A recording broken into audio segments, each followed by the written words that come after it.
आप बताइए कि आखिर सच्चा मुसलमान कौन है? सच्चा मुसलमान वो है जो अल्लाह की इबादत करे, एक अल्लाह को माने, रोजे रखे, 5 टाइम की नमाज। ये नहीं है गुरुजी जाने क्या क्या बता रहे हैं हमारे धर्म के बारे में। पुराने पाक के अंदर मांस खाने का जिक्र किया गया है और साथ में उसमें ये भी बताया गया है कि आपको कुर्बानी किस तरह से देनी है। तो हम कुर्बानी करते समय हम कलमा पढ़ते हैं। अब कलमा पढ़ने से क्या होता है, जो जिसकी हम कुर्बानी कर रहे हैं उसकी जो रूह है वो कहाँ जाती है? जन्नत में जाती है। आप बताइए कि संत रामपाल जी महाराज के अनुसार सच्चा मुसलमान कौन है? मैं इनसे पूछना चाहता हूँ, उनको पता ही नहीं मुसलमान का अर्थ क्या होता है। मुसलमान का अर्थ होता है मुसल्ले ईमान, जो अपने ईमान पे अडिग रहे वो है सच्चा मुसलमान।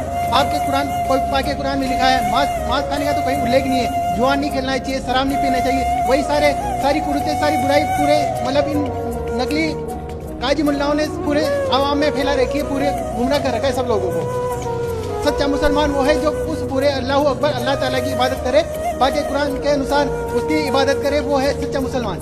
जो हजरत मोहम्मद साहब जी हैं उनके 1,80,000 शिष्य थे, उन्होंने कभी मांस को खाया नहीं और हजरत मोहम्मद साहब जी ने कभी मांस को छुआ नहीं। एक छोटी सी वाणी है, नबी मोहम्मद नमस्कार है, राम रसूल कहाया, 1,80,000 को सौगन जिन नहीं कर चला है। इसका अर्थ ये है कि उन्होंने मोहम्मद साहब जी ने कभी छुआ तक नहीं मांस को, उनके कभी खाया तक नहीं। इसके आगे एक वाणी और है, अरस कुरस पर अलग तकत खालिक बिन नहीं खाली, वे पैगंबर पाक कुरुस थे साहिब के अब्दाली। इसका अर्थ बताया कि अल्लाह ताला के पाक पैगंबर थे।